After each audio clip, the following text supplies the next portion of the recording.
नमस्कार, जय हिंद। मैं गोपाल कुमार स्वागत करता हूं आप लोग का मेरे यूट्यूब चैनल जीके क्लासेस पे। तो आज का तारीख है 16 दिसंबर 2021 और दिन है बृहस्पतिवार। ये तो शुरू करते हैं आज का जो पहला सेक्शन है, टुडेज हिस्ट्री। तो आज जो है विजय दिवस के रूप में मनाया जाता है। तो विजय दिवस मनाने के पीछे कारण ये है कि आज ही के दिन यानी 16 दिसंबर 1971 को ही पाकिस्तान की सेना ने भारत के सामने आत्मसमर्पण किया था। पाकिस्तान की उस समय 91,000 सेना कर्नल नियाजी के नेतृत्व में भारत के सामने आत्मसमर्पण किया था और इसके बाद बांग्लादेश नामक एक नए राष्ट्र का निर्माण हुआ था। तो इसी उपलक्ष्य में हर साल 16 दिसंबर को विजय दिवस के रूप में मनाते थे। ये भारत और पाकिस्तान के बीच ये जो युद्ध चला था 1971 में, ये मात्र 13 दिन का युद्ध था। 3 दिसंबर से शुरू हुआ था पाकिस्तान के आक्रमण के द्वारा और 16 दिसंबर को ख़त्म हुआ पाकिस्तान के आत्मसमर्पण के साथ। इसके अलावा है कि जापान के 2 बार के प्रधानमंत्री फूमीमारो कनोया 1945 में युद्ध अपराधों का सामना करने की बजाय इन्होंने आत्महत्या कर लिया। देखिए 1945 में द्वितीय विश्व युद्ध के दौरान जो जिसका कि अंत अमेरिका के द्वारा हिरोशिमा और नागासाकी पे एटॉमिक बम गिराने के बाद जापान के आत्मसमर्पण करने के साथ हुआ। उस समय जो प्रधानमंत्री थे जापान के फूमीमारो कनोया, इनके जो बॉस थे आकिहितो, वहाँ के सम्राट, उस समय के तत्कालीन सम्राट थे और उन्हीं के इशारे पे ये सारे काम कर रहे थे। तो इन्होंने जब अमेरिका के सामने आत्मसमर्पण किया जापान, तो इन्होंने उस कॉन्सिक्वेंस को झेलने के बजाय अपना जो है आत्महत्या कर लिया। आज ही के दिन हैदराबाद में सलार जंग संग्रहालय की स्थापना 1951 में हुई थी। तो 1951 में हुई थी ये मायने नहीं रखता है आपके लिए। इम्पोर्टेंट ये है, क्वेश्चन पूछा जाता है कि सलार जंग संग्रहालय कहाँ है, तो ये है हैदराबाद में। उसके बाद अगला है पुर्तगाली गवर्नर अल्फांसो डी अल्बुकर का निधन 1515 में हुआ था। इसका जो निधन गोवा में हुआ था और ये पुर्तगाल का जो पहला शासक था। पुर्तगाली जो सरकार थी उस समय की, वहाँ के द्वारा जो भेजा गया ट्रूप था उसका नेतृत्व कौन कर रहा था, यही अल्फांसो डी अल्बुकर्क। और इसी ने भारत में पुर्तगाल की नींव रखी। भारत में आने वाला पहला जो है कंट्री के जो लोग हैं, जो कंट्री के जो शासक के रूप में यहाँ आए वो पुर्तगाल थे और सबसे अंत में यही यहाँ से गए। तो शुरू करते हैं आज का जो है करंट अफेयर सेक्शन। तो आज का पहला करंट अफेयर है, भारतीय वायुसेना यानी इंडियन एयरफोर्स ने डीआरडीओ के साथ स्वदेशी रूप से डिजाइन और विकसित हेलीकॉप्टर लॉन्च मिसाइल का सफलतापूर्वक परीक्षण किया है। इस मिसाइल का नाम क्या है? ए सैट, संत, VLSRSAM मिसाइल या फिर स्मार्ट। तो इसका जो सही ऑप्शन है वो है संत मिसाइल। इसका अभी हाल ही में डीआरडीओ और इंडियन एयरफोर्स ने परीक्षण किया है। इसका खासियत ये है कि इस मिसाइल को हेलीकॉप्टर के द्वारा लॉन्च किया जा सकता है। देखिए पहले मिसाइल लॉन्च करने के लिए जो है फाइटर प्लेन का उपयोग किया जाता है, जैसे सुखोई का उपयोग ब्रह्मोस को लॉन्च करने के लिए किया जाता है। लेकिन अभी ये हेलीकॉप्टर के द्वारा भी लॉन्च किया जा सकता है। कौन सा मिसाइल? संत को। इसको जो इसका जो फुल फॉर्म है वो है stand of anti tank missile. Stand of anti tank missile. तो ये इम्पोर्टेंट है क्योंकि इस तरह का ये पहला परीक्षण किया गया है जो कि हेलीकॉप्टर से ये किया जा सकता है, फायर किया जा सकता है। इसका फ़ायदा ये है कि हेलीकॉप्टर जो है लो फ्लाइट पे यानी हेलीकॉप्टर कम हाइट पे भी उड़ करके इस मिसाइल को फायर कर सकता है, जिससे क्या होगा कि प्रिसीजन बढ़ सकता है, मिसाइल ज़्यादा घातक साबित हो सकता है और अपना निशाना को अचूक बना सकता है, इसीलिए ये मिसाइल जो है इम्पोर्टेंट परीक्षण माना जा रहा है। अब ये DRDO है तो defence research and development organisation, ये मिनिस्ट्री ऑफ डिफेंस के अंतर्गत आता है। मिनिस्ट्री ऑफ डिफेंस अभी कौन है, राजनाथ सिंह है। DRDO का स्थापना 1958 में हुआ था, इसका हेडक्वार्टर न्यू दिल्ली में है और DRDO के अभी जो मुखिया हैं वो G सतीश रेड्डी हैं। अब जानते हैं A-SAT मिसाइल क्या है, तो इसका फुल फॉर्म होता है एंटी सैटेलाइट मिसाइल। देखिए अभी जो है युद्ध जो जनरली जो युद्ध होता है वो ज़मीन पे होता है, उसके बाद ज़मीन से बढ़ के आसमान में होना शुरू हुआ, जैसे जो एयरफोर्स करती है, पानी में शुरू हुआ जो नेवी करती है। अब जो है आसमान, पानी और ज़मीन से उठ करके जो है ये यूनिवर्स में चला गया है। जो A-SAT मिसाइल क्या है कि जो सारे कंट्रीज़ अपने अपने सैटेलाइट्स लॉन्च करते हैं और ये सैटेलाइट पृथ्वी की कक्षा में क्या करती है, घूर्णन करती है। तो अगर कोई कंट्री किसी दूसरे कंट्री के सैटेलाइट पे अटैक करता है तो इसको डिफेंड करने के लिए जो मिसाइल बनाया गया है उसी को कहते हैं A-SAT मिसाइल। यानी अगर लड़ाई ज़मीन पे शुरू हुई है तो कोई कंट्री आपके जो दुश्मन देश का कंट्री है उसके सैटेलाइट को गिरा सकती है, डिस्ट्रॉय कर सकती है इस मिसाइल के द्वारा, एंटी सैटेलाइट मिसाइल के द्वारा। ये अभी हाल ही में परीक्षण किया गया था VLSRSAM यानी vertical launch short range surface to air missile. ये नेवी के द्वारा अभी हाल ही में लॉन्च किया गया था। इसके द्वारा क्या है कि वर्टिकली रूप से, यानी ये मिसाइल का जो ट्रैक होगा, ये जो प्रोजेक्टाइल ये बनाएगा ये वर्टिकल होगा, 90 डिग्री में इसको लॉन्च किया जा सकता है। जनरली मिसाइल का जो प्रोजेक्टाइल होता है या तो इस तरह से होता है, आर्क बनाता है, या फिर ये थोड़ा और डीप होता है, इस तरह का आर्क बनाता है। तो ये मिसाइल का जो टाइप है, टाइप्स ऑफ मिसाइल, उसमें ये आप कभी हम लोग पढ़ेंगे कि इसका जो डिवीज़न होता है, क्रूज मिसाइल क्या होता है, बैलिस्टिक मिसाइल क्या होता है, उस बेसिस पे, इसके आर्क के बेसिस पे, प्रोजेक्टाइल के बेसिस पे हम लोग इसको डिवाइड करते हैं। अभी हाल ही में स्मार्ट मिशन एक शुरू किया गया था सरकार के द्वारा। अभी स्मार्ट मिशन क्या है, तो इसका जो फुल फॉर्म है वो है supersonic missile assisted release of torpedo. इसके द्वारा क्या है, टॉर्पीडो क्या होता है कि जो सबमेरिन्स होते हैं वो जो मिसाइल को लॉन्च करता है उसको स्पेसिफिक नेम टॉर्पीडो कहा जाता है। तो उस टॉर्पीडो को ज़्यादा गति देने के लिए, उसको ज़्यादा पावरफुल बनाने के लिए ये क्या है, तो सुपरसोनिक मिसाइल असिस्टेड, यानी उसका स्पीड सुपरसोनिक, यानी जो 5 Mach up to 1 to 5 Mach होता है स्पीड ऑफ साउंड के बीच का जो है स्पीड होगा, उसको पावर प्रोवाइड करेगी। बढ़ते हैं अगले क्वेश्चन की ओर। तो अगला क्वेश्चन है कि हाल ही में किस राज्य के मखाना को लोटस सीड भी कहते हैं या इंग्लिश में इसको फॉक्स नट बोला जाता है। तो हाल ही में किस राज्य के मखाना को GI टैग मिला है। GI बोले तो ज्योग्राफिकल इंडिकेटर टैग मिला है। बिहार, उत्तर प्रदेश, मध्य प्रदेश या कर्नाटका, तो इसका आंसर है बिहार। बिहार में जो है भारत के जो 85% मखाना का प्रोडक्शन है वो सिर्फ से और सिर्फ बिहार में होता है।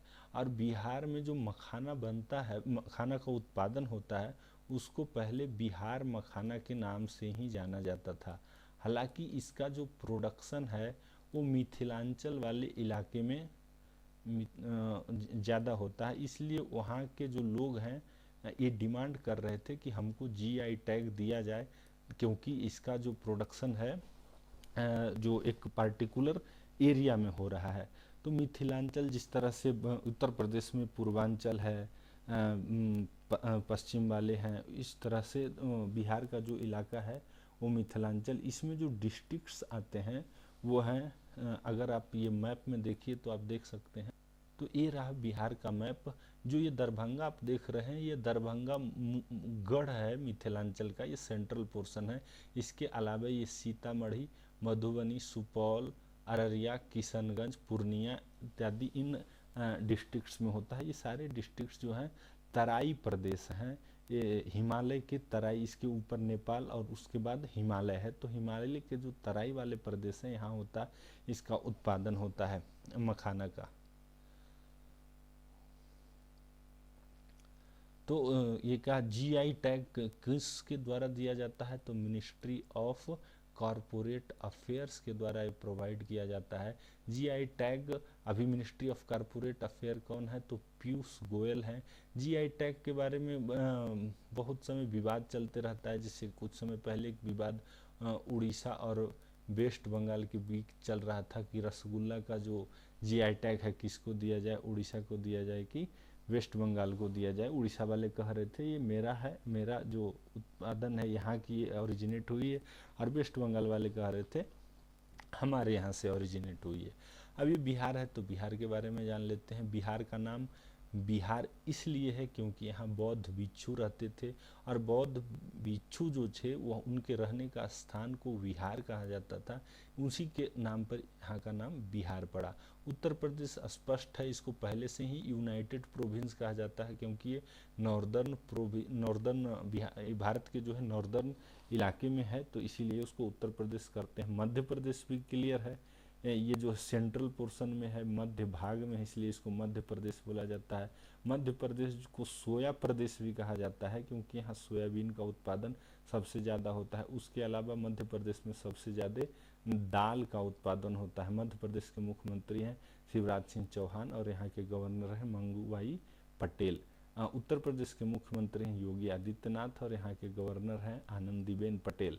अब कर्नाटक है, तो कर्नाटक का नाम जो है कन्नड़ भाषा के करु और नाडु शब्द से बना है, और इसका जो लिटरल मीनिंग होता है एलिवेटेड लैंड। कर्नाटक का जो हिस्सा है ये डेक्कन प्लेट्यू जो दक्षिण का पठार है उसमें ये पूरी तरह से बसा हुआ है, और जो मेन लैंड है नॉर्दर्न पोर्शन का मैदान उससे ये हाइट पे है, इसीलिए वो लैंड ऑफ एलिवेटेड लैंड के रूप में जाना जाता है। इसको रॉक स्टेट के नाम से भी जाना जाता है। कर्नाटक में सबसे ज़्यादा जो है कॉफ़ी का प्रोडक्शन सबसे ज़्यादा कहाँ होता है, कर्नाटक में। इसके अलावा सैंडल जो चंदन का लकड़ी है इसका भी सबसे ज़्यादा उत्पादन कर्नाटक में ही होता है। कर्नाटक के मुख्यमंत्री हैं बासवराज बोम्मई, और यहाँ के गवर्नर है थावरचंद गहलोत। पढ़ते हैं अगला क्वेश्चन में।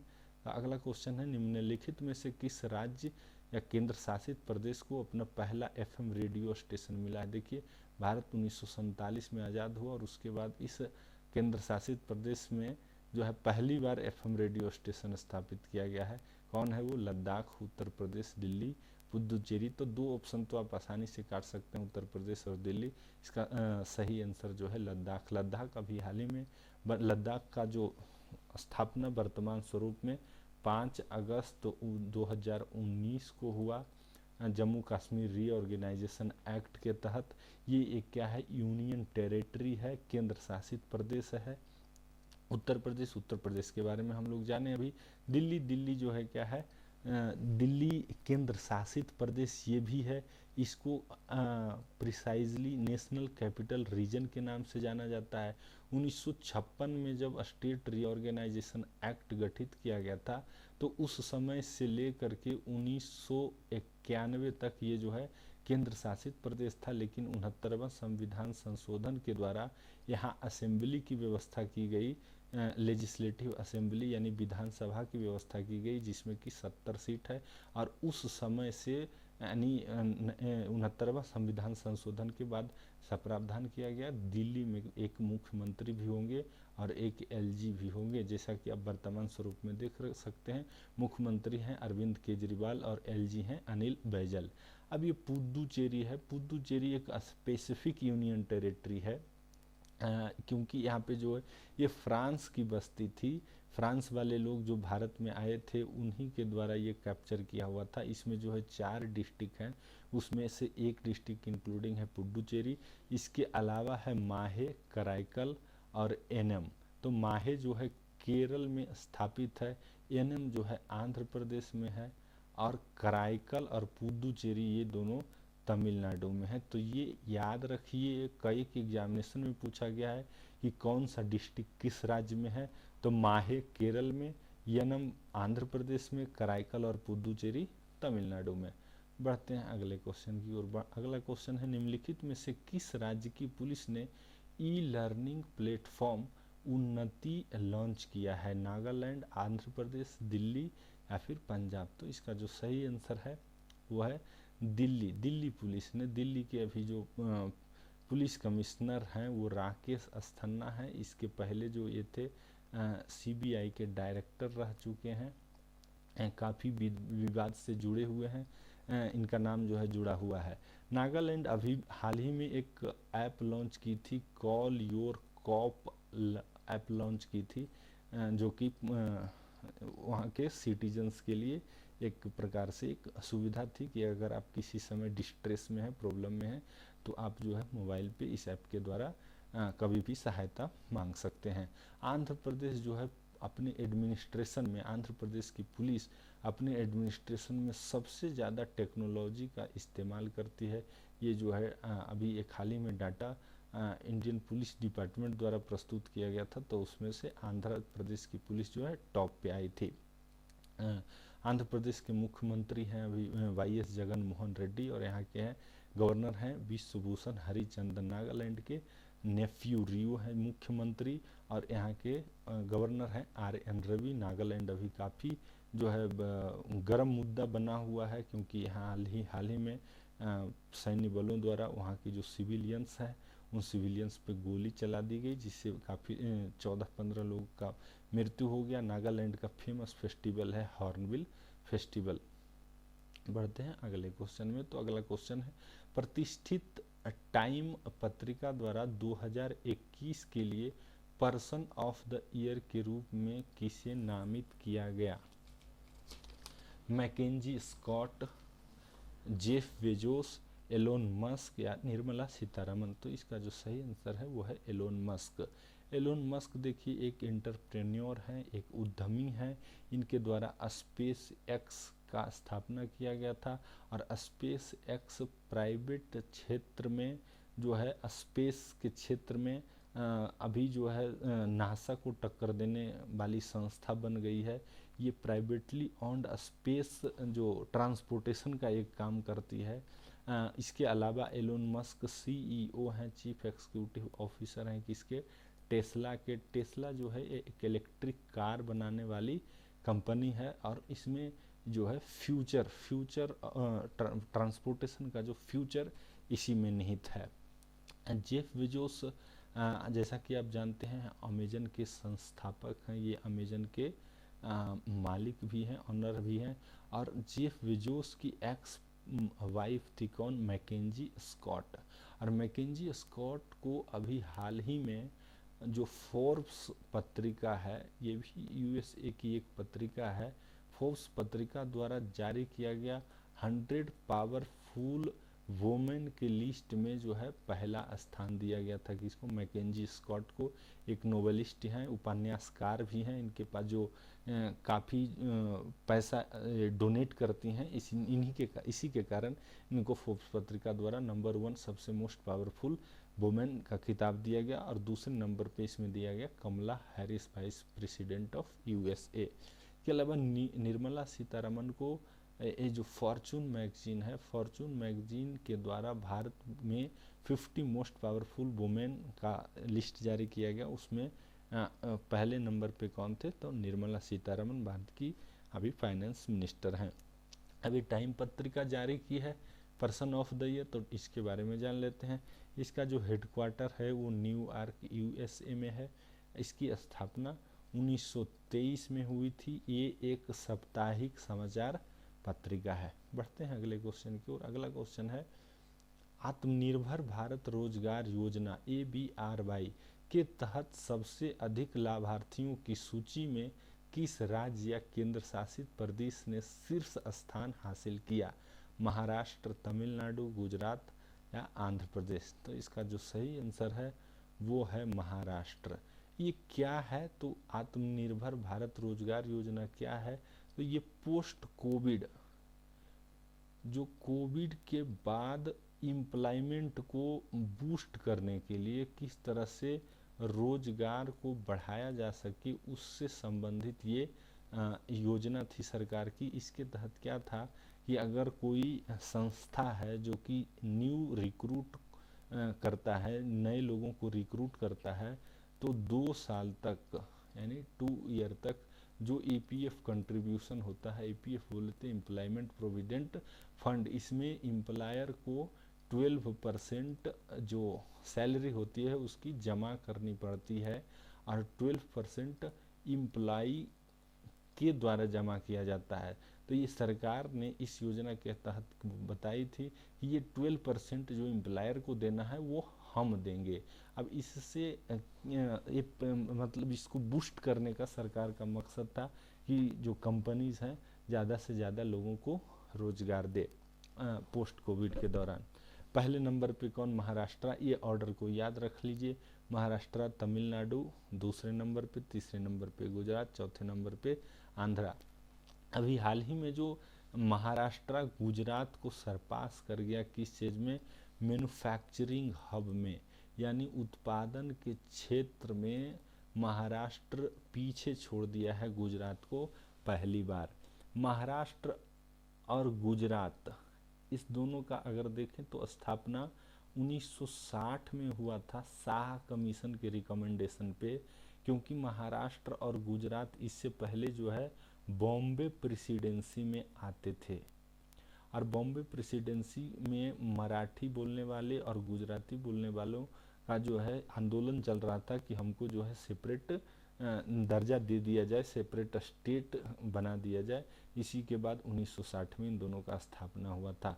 तमिलनाडु और आंध्र प्रदेश का स्थापना स्टेट रीऑर्गेनाइजेशन एक्ट जो है पहली भारत में पहली भाषा के आधार पर स्थापित किया गया राज्य आंध्र प्रदेश को मद्रास प्रेसिडेंसी में तेलुगु बोलने वाले जो थे उनको अलग करके आंध्र प्रदेश और तमिल बोलने वालों को अलग करके तमिलनाडु नामक जो है राज्य बनाया गया। अगला क्वेश्चन है, कौन सी सरकार 100% पेपरलेस होने वाली दुनिया की पहली सरकार बन गई है? पहला दुबई, बहरीन, संयुक्त अरब अमीरात, स्विट्जरलैंड। तो इसका जो सही आंसर है वो दुबई है। दुबई और यूएई में एक कन्फ्यूजन हो जाता है यूनाइटेड अरब अमीराट्स यानी संयुक्त अरब अमीरात में, कि ये अलग कंट्री है और ये अलग कंट्री है, हालांकि ऐसा नहीं है। संयुक्त अरब अमीरात जो है ये 7 अमीरातों का एक यूनियन है, जिसे संयुक्त राज्य अमेरिका है। उसी तरह से ये 7 अमीरातों ने जो है डिसीजन लिया कि हम लोग संयुक्त रूप से यूएई के रूप में जाने जाएंगे, और ये ये सातों जो प्रशासन हैं जो अमीरात है, इनके प्रशासन अलग अलग वहाँ के जो क्राउन्स होते हैं, प्रिंस, जैसा आप देखते होंगे क्राउन प्रिंस सभी के अलग अलग, तो उन्हीं के द्वारा ये घोषणा किया गया है कि जो है Dubai in out of 7 Dubai भी एक क्या है? अमीरात है, वो जो है पेपरलेस 100% पेपरलेस हो गई है। अब ये 7 अमीरात कौन कौन से हैं? तो यहाँ पे देख लीजिए, अबू धाबी, दुबई, शारजा, यहाँ क्रिकेट स्टेडियम है होता है आप सुने होंगे, अमन अल कैना, रास अल खैमा और फुजैरा। ये जो है 7 अमीरात हैं संयुक्त अरब अमीरात के अंदर। ये 7 अमीरात जो है अलग अलग रूल किए जाते हैं अलग अलग क्राउन प्रिंस के द्वारा, और ये अपने आप को रिप्रेजेंट करते हैं इंटरनेशनल अंतर्राष्ट्रीय स्तर पे यूएई के रूप में। बहरीन संयुक्त अरब अमीरात यानी ये यूएई, तो यूएई किसकी? दुबई जो है यूएई के अंतर्गत में ही है, या फिर स्विट्जरलैंड। तो इसका नाम तो आंसर तो जान ही गए, स्विट्जरलैंड। बढ़ते हैं अगले क्वेश्चन में। अगला क्वेश्चन है, भारतीय संविधान के किस अनुच्छेद में संघ लोक सेवा आयोग यानी यूपीएससी का प्रावधान किया गया है? अनुच्छेद 315, अनुच्छेद 316, 317 या 318। तो इसका जो सही आंसर है वो है अनुच्छेद 315। इसके तहत यूपीएससी यानी यूनियन पब्लिक सर्विस कमीशन और स्टेट पब्लिक सर्विस कमीशन के गठन का वर्णन है। यानी संविधान इसमें कहती है कि लोक सेवा में नियुक्ति के लिए संघीय क्षेत्र में संघ सरकार जो है यूपीएससी का गठन करेगी और स्टेट गवर्नमेंट एसपीएससी यानी स्टेट पब्लिक सर्विस कमीशन का गठन करेगी। जैसे यूपीएससी सेंट्रल गवर्नमेंट के अंतर्गत आता है, उसी तरह से एसपीएससी के बारे में देखें तो बीपीएससी यानी बिहार पब्लिक सर्विस कमीशन जो है एसपीएससी के अंतर्गत आता है। तो ये किसके में वर्णन है इसका? तो 315 में। 316 में जो इसके चेयरमैन होंगे यानी यूपीएससी के चेयरमैन और प्लस मेंबर्स, इनकी किस तरह से नियुक्ति होगी, कौन इनकी नियुक्ति करेंगे? तो ये सीधे प्रेसिडेंट के द्वारा नियुक्त किए जाते हैं। और ये जो पब्लिक सर्विस कमीशंस होते हैं ये ऑटोनोमस बॉडी होते हैं, ये अपने निर्णय के लिए स्वतंत्र होते हैं। इसके अलावा 317 में इनको कैसे रिमूव किया जाता है, यानी जिस पद पे 316 के द्वारा नियुक्ति की जाएगी उन पद पे जो स्थापित हैं उनको किस तरह से उनके पद से हटाया जा सकता है, यानी रिमूवल ऑफ ऑफिस बियरर 21 में है 317 में। और 318 में है power to make regulation as to conditions of service of member and staff. अब ये यूपीएससी का ही पावर है कि किस तरह से वो जो है अपना एडमिनिस्ट्रेशन चलाएगी, एग्ज़ाम किस तरह से कंडक्ट कराएगी। तो आज के लिए इतना ही। पूरा वीडियो देखने के लिए बहुत बहुत धन्यवाद। आशा है अच्छा लगा होगा। अच्छा लगा हो तो वीडियो को लाइक कीजिए, चैनल को सब्सक्राइब कीजिए और अपने दोस्तों के बीच शेयर कीजिए। Thank you very much.